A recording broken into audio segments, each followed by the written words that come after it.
Halo kawan Kaliber, Kaliber kembali menjumpai Anda dengan kupasan dan analisa berita-berita faktual. Kawan Kaliber, Mahkamah Konstitusi akan mengumumkan hasil sidang sengketa Pilpres 2024 pada Senin tanggal 22 April mendatang. Bagaimana kemungkinan MK akan mengabulkan permohonan tim hukum pasangan 01 tentang kecurangan yang terjadi pada Pilpres tersebut? Berikut sudah bergabung dalam diskusi ini anggota atau tepatnya Direktur Eksekutif Tim Hukum Amin, Mas Zuhad Aji Firmantoro. Halo Mas Selamat Aji. malam. Iya, Alhamdulillah baik. Bang Edi, iya. apa kabar?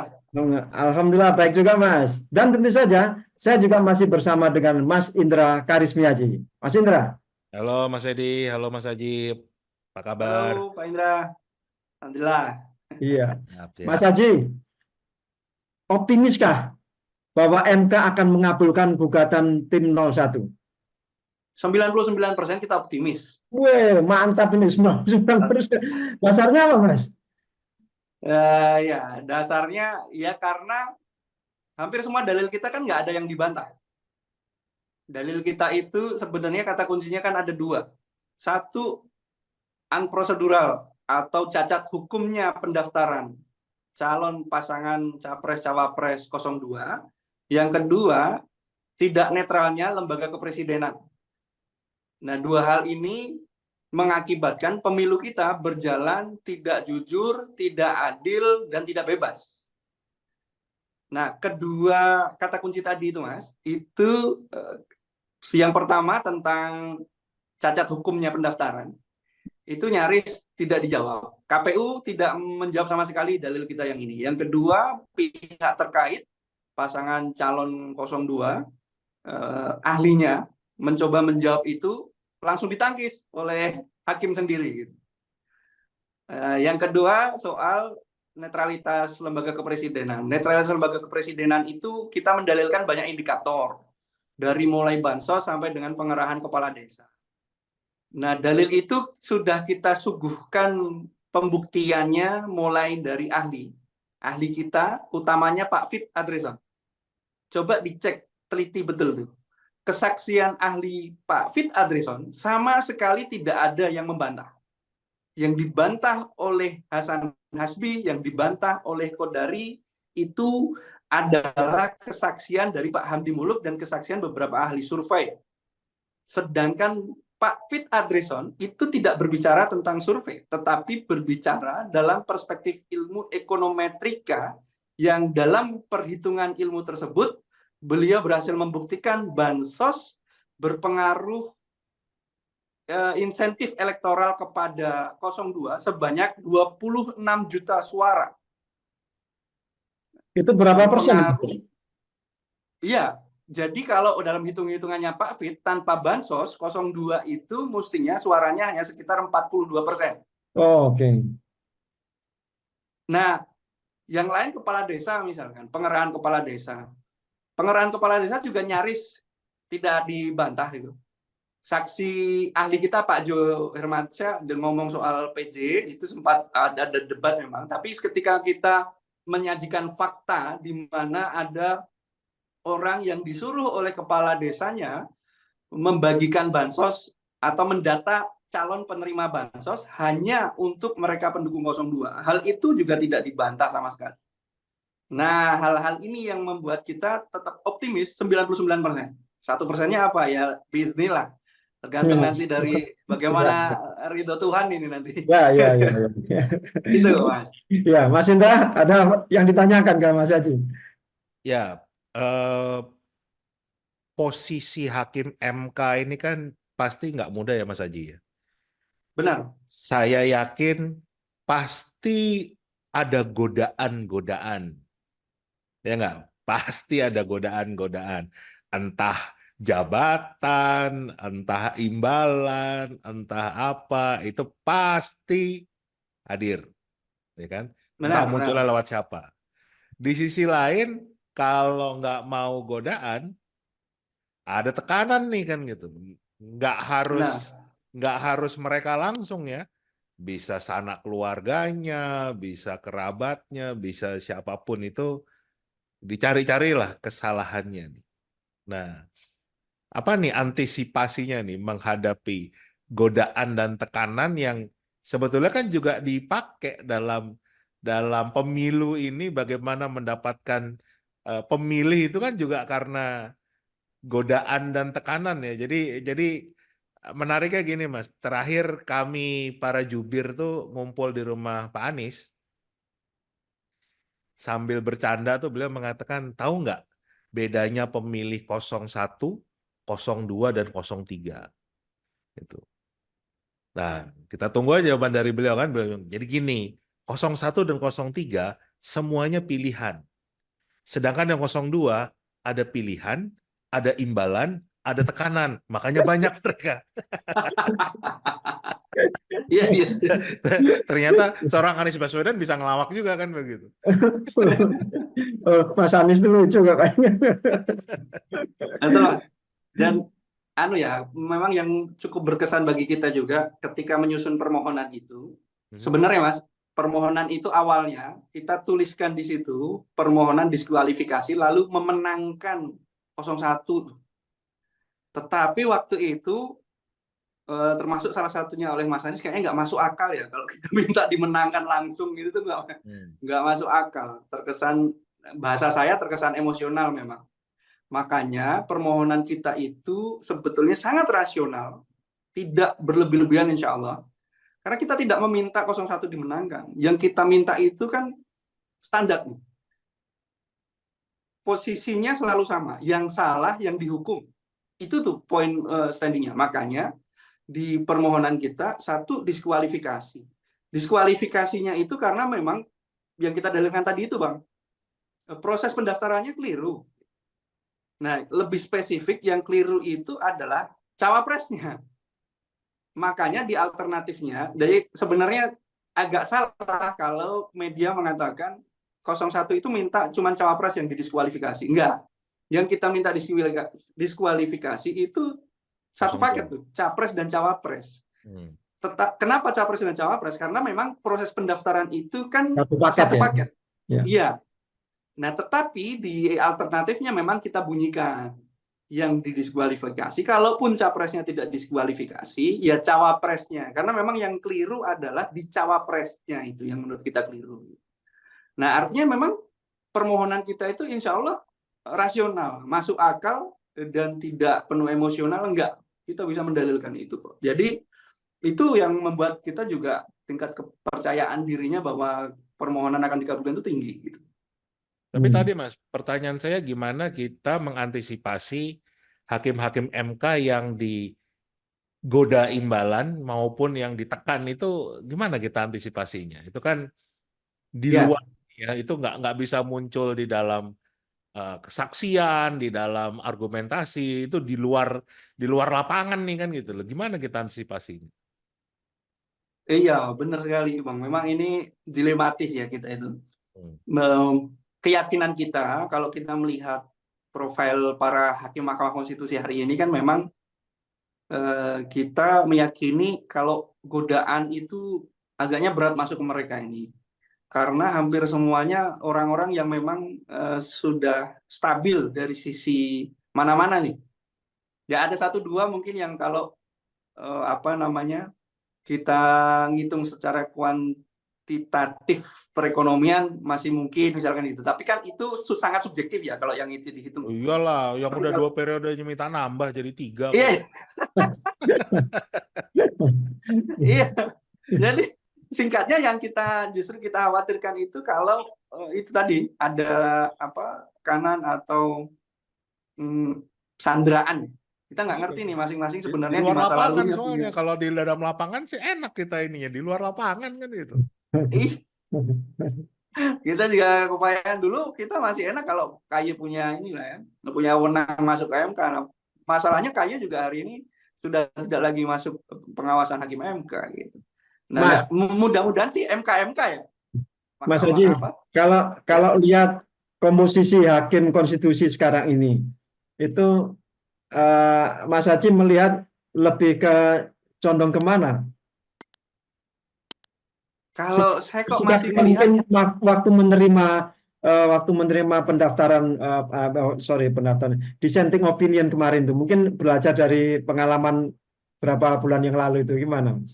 Keputusan MK Iya. 90 maksudnya. Ya, Kalau putusan MK 90 itu menunjukkan mayoritas mestinya ke kita, Mas. Mayoritas. pada waktu itu ya. Iya, mayoritas ke kita. Hanya memang apa ya? Sehari ini tuh bahasa kita itu keberanian ya, nyali hakim. Ya, Gitu. itu. Karena ada alasan non legal.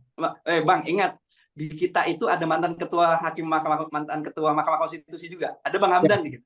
Ya, Jadi ya. kita itu kan bertanya ke Bang Hamdan, Bang, apa saja pertimbangan hakim? Apakah ada ketika akan mengambil keputusan itu pertimbangan non legal? Beliau katakan akan selalu ada pertimbangan non legal di dalam setiap putusan Mahkamah Konstitusi. Misalkan Legal. politik, keamanan, itu tuh ternyata menjadi bagian dari pertimbangan yang secara subjektif dimiliki oleh masing-masing hakim.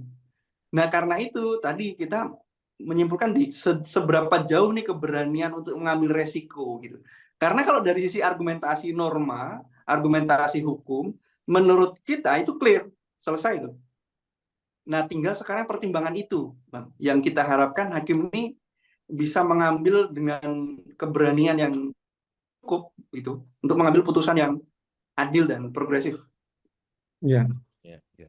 Kalau kita lihat persidangan kemarin itu kan banyak hakim-hakim konstitusi yang kelihatannya sikapnya itu, sikap dan sikap dan lisannya itu sepertinya condong ke penggugat ya, ke 01, 03. Tapi kan Mengakomodir dari, lah. dari sidang sampai ke pengumuman besok itu kita nggak tahu apa yang terjadi gitu ya. Sama Bang, kekhawatiran kita juga itu, sama juga.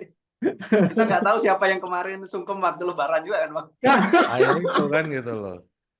Ternyata kiriman ketupatnya beda, terus jadi berubah kan gitu. Tapi tidak ada ketupat yang meledak kan ya. Oh. Nah, Iya, Bang. sekarang gini, kalau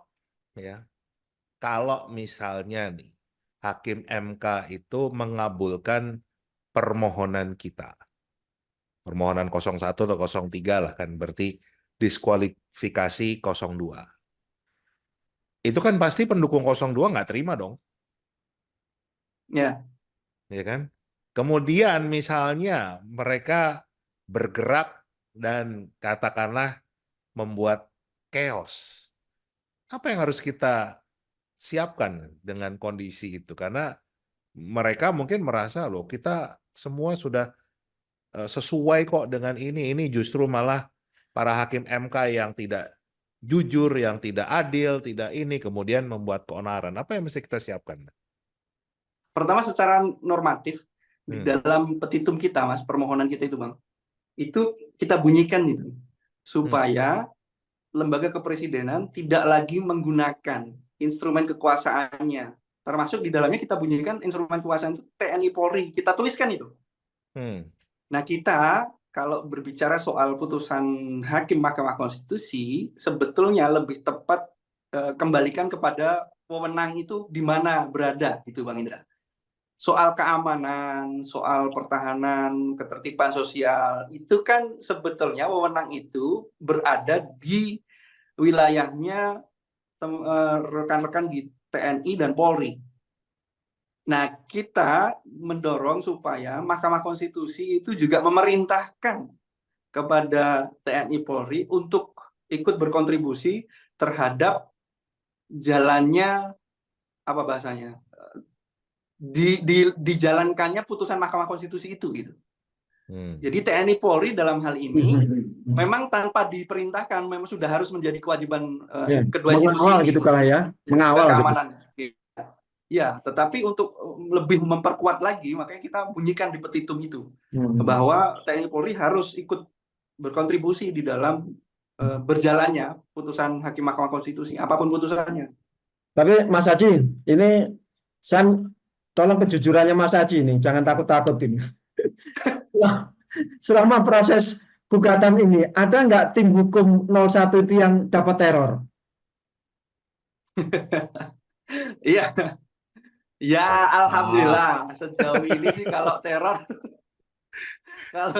sih masih standar-standar aja. Standar itu artinya Oh, ya antara kita rasakan nggak kita rasakan gitu lah gitu. apa itu Mas yang standar Mas? Kita nggak tahu.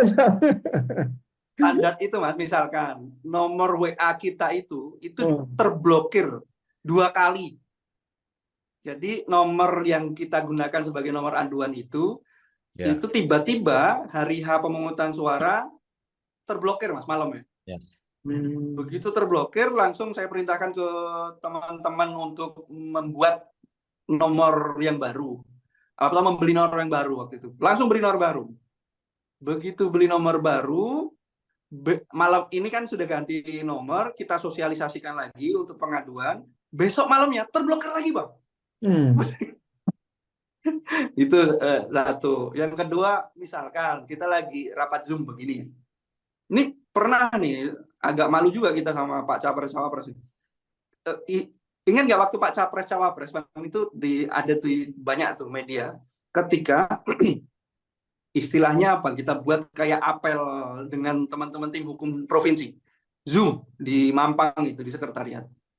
Itu Zoom sudah kita siapkan kira-kira 1 jam sebelumnya. Semuanya stabil, jaringan oke, tidak ada masalah. Tiba-tiba, Bang, ketika Pak Capres-Cawapres duduk, lalu salam membuka, menyapa teman-teman di Zoom, hilang semua, Bang. Wah, Zoom-nya mati. Padahal itu sudah menurut kita orang sipil begini udah aman banget tuh waktu itu ya. Ada modem sendiri, ada jaringan sendiri gitu. Tiba-tiba blank gitu di situ. Waduh, pusing banget. Nah, paling yang begitu-begitu, Bang, yang kita ngerasa kayak ini kok kayak dikerjain kita ya gitu. perlu dicurigai providernya, Mas. Providernya perlu dicurigai. Iya. Termasuk yang WA pakai kartu apa itu? Saya sebutkan, boleh?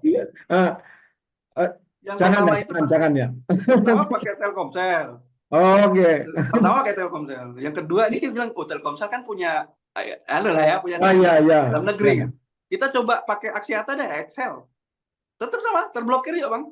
Oh. Ya, inilah repotnya punya menteri ketua relawan itu ya jadinya begitu. Alhamdulillah, Bang. Sampai akhirnya nomor saya pribadi yang disebar sama kapten. Saking pusingnya waktu itu. Nomor pribadi kita disebar sama kapten. Waduh. Tapi secara fisik belum ada, Mas ya? Teror-teror nggak ada ya? Insya Allah. Enggak, kalau secara fisik. Aman semua, insya Allah. Atau godaan lain, Mas? Kan ini publik juga bertanya-tanya, apakah tim hukum ini berjalannya lurus saja, tapi apakah ada kemungkinan ada godaan-godaan ini? Godaan yang tadi disinggung Mas Indra juga ini. Terjadi nggak di tim hukum yang satu ini? Dapat kiriman ketupat apa gitu. Atau ketupat yang bisa bicara, Mas? Saya itu insya Allah 7 kali 24 jam kan membersamai Pak Ketua ya, Pak Hari, Pak Amir gitu. Awalnya juga saya sempat sama Bang Hari ini, saya udah kayak kakak beradik lah sama Bang Hari ini. Rumah saya juga, saya tuh tinggal di rumah beliau juga. Tapi awalnya memang ya saya ada rasa, Bang ini serius, saya bilang sama Bang Hari, Bang serius kita sama Mas Anies ini, saya bilang kan. Karena sejak awal kan kita sama-sama paham resiko yang akan ditanggung. Bang Ari sejak awal bilang ke kami, adik-adiknya nih, kita serius, profesional mengawal kepentingan hukumnya Pak Capres-Cawapres. Itu jauh-jauh hari sebelum Pak Muhaimin sebagai Cawapres ya waktu itu. Lalu kita tambahi, Bang, kalau kita sama yang satu ini, maka resikonya kan tahu sendiri, Bang. Kita ini punya kantor lawyer kan, kliennya juga nggak cuma 1-2. Gitu. Lalu beliau bilang, ya kita puasa dulu lah 1 tahun ini, kira-kira gitu ya. Mengawalinya itu sudah begitu. Bang Ari itu sudah mengawalinya begitu. Oh ya sudah, kalau memang itu yang diambil pilihannya. Memang di tim 01 tuh perjuangannya berat sekali ya. Bang Indra jelas kalau itu, Bang Indra. sebagai korban. Jadi Bang, maksud kita kalau tiba-tiba kalau resiko klien, resiko itu tuh sudah sejak awal kita memang memahaminya dan memang mengambil resiko itu gitu. Sehingga kalaupun di tengah-tengah jalan lalu ada klien yang menarik diri, apa gitu tuh sesuatu yang kita tidak memasukkan dalam klasifikasi teror, intimidasi, enggak. Karena memang sejak awal kita sudah menghitung resiko itu sejak awal. Sehingga kalaupun di akhir ini ketika banyak relawan atau banyak teman-teman yang mulai putus asa gitu ya, kita di tim hukum ini sesuai arahan tegak lurus saja, terus saja kita, meskipun kita nggak ngerti nanti ujungnya bagaimana, yang pasti sebagaimana arahan dari Pak Capres dan Pak Ketua Bang Ari Yusuf Amir, ya kita tetap melakukan pekerjaan kita secara maksimal dengan seluruh kekurangan dan kelebihan yang kita miliki, termasuk resiko-resiko tadi. Iya. Gitu, Terus Pak. ada yang memperjuangkan kewarasan bernegara ini kan. Ini kita Benar, Pak.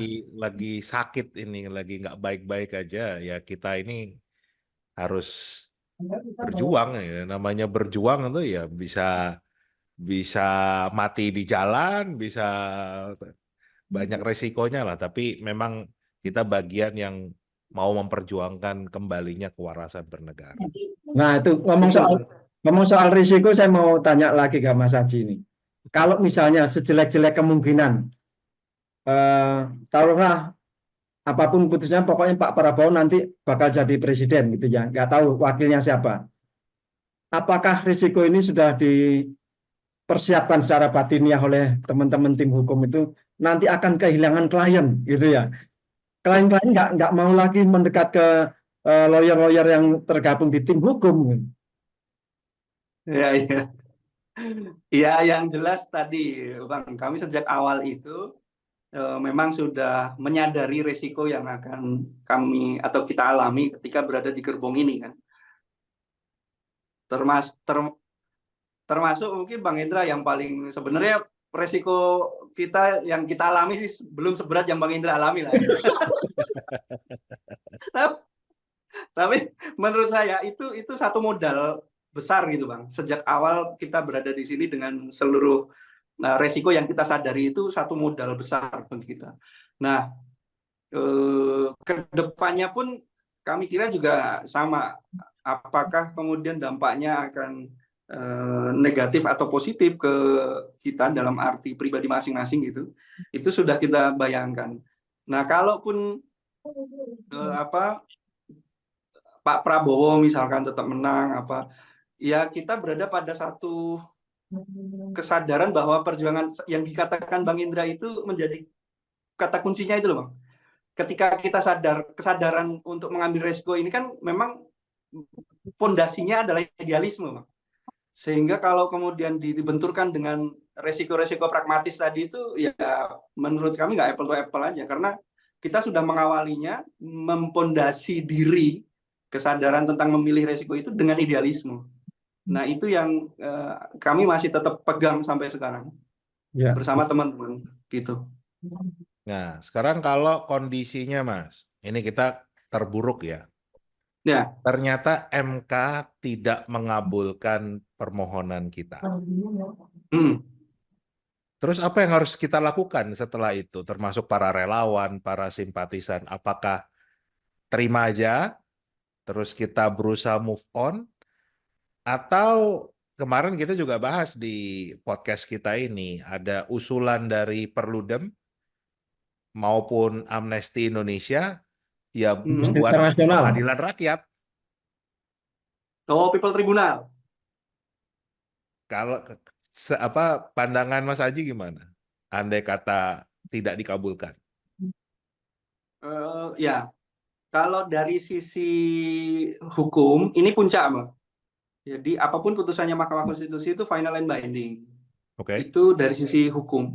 Tapi kalau dari sisi politik, nah itu yang mungkin menjadi wilayahnya teman-teman partai politik, ya, dan juga lebih legitimate relawan yang bicara itu. Kalau dari tim hukum, dalam kapasitas sebagai tim hukum ya, itu puncaknya memang Mahkamah Konstitusi.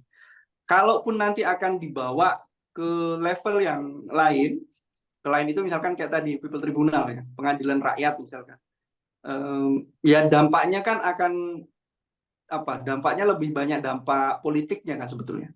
Jadi kita nggak bisa ngukur secara fix kalau nanti setelah ini akan dibawa di peradilan di luar daripada Mahkamah Konstitusi itu dampaknya akan bagaimana? Ya. Bisa jadi kalau Mahkamah Konstitusi nggak berhasil, justru malah nanti masuk di apa namanya Bang? Maka DPR Angket. Angket. angket misalkan, itu kan ya nggak ngerti situasi politiknya. Karena hari ini faktanya di antara para senior partai politik, Bu Mega tanda tangan di atas materi, di atas kertas untuk menjadi sahabat pengadilan Mahkamah Konstitusi. Ya itu kan artinya mestinya sih ya, tanda tangan itu kan berangkat dari keyakinan bahwa yang didalilkan oleh 01 dan 03 itu sebagai sebuah kebenaran. Nah, kalau lewat jalur ini gagal, kebenaran itu kan bisa diperjuangkan melalui berbagai jalur lainnya. Nah, tapi wallahu alam deh nanti Mas. Tapi kalau secara normatif, izin saya menjawabnya cuma begitu. Ini final and binding. Kalau mau dibawa ke ranah politik, ya lebih legitimate yang menjawab itu kawan-kawan di relawan atau kawan-kawan di partai politik. Ya. Ya. Oke. Oke.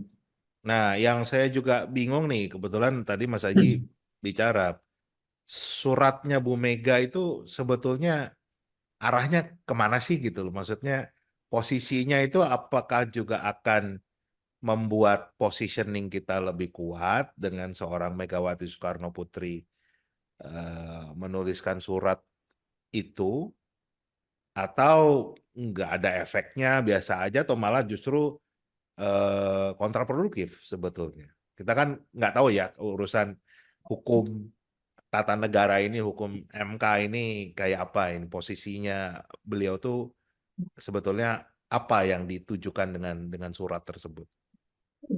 Posisi strategisnya dari apa yang dilakukan oleh Bu Mega itu ada pada tadi saya bilang pertimbangan non legalnya hakim. Oh. Jadi Oke. hakim itu ketika memutus tidak hanya mempertimbangkan dari sisi norma atau dari sisi argumentasi legal. Ada argumentasi non legal. Alasan non legal yang menguatkan para hakim untuk membuat keputusan. Nah, pada posisi itu tulisan Bu Mega itu menjadi sangat penting dan strategis. Termasuk amicus curiae yang dibikin oleh teman-teman guru besar, Bapak Ibu guru besar, lalu kawan-kawan mahasiswa juga. Itu pentingnya di situ. Itu membuat tambah berani juga ya hakim MK. Harusnya begitu. Ya. Ya. Mas Haji, kalau nyinggung nama Bu Mega, saya jadi ingat tim hukumnya 03. Selama proses kemarin itu tim hukum 01 dan 03 itu masing-masing berjalan sendiri-sendiri atau colek-colekan, Mas? Ya, sebenarnya kita komunikasi, tapi komunikasinya kan tidak di dalam kerangka formal gitu ya.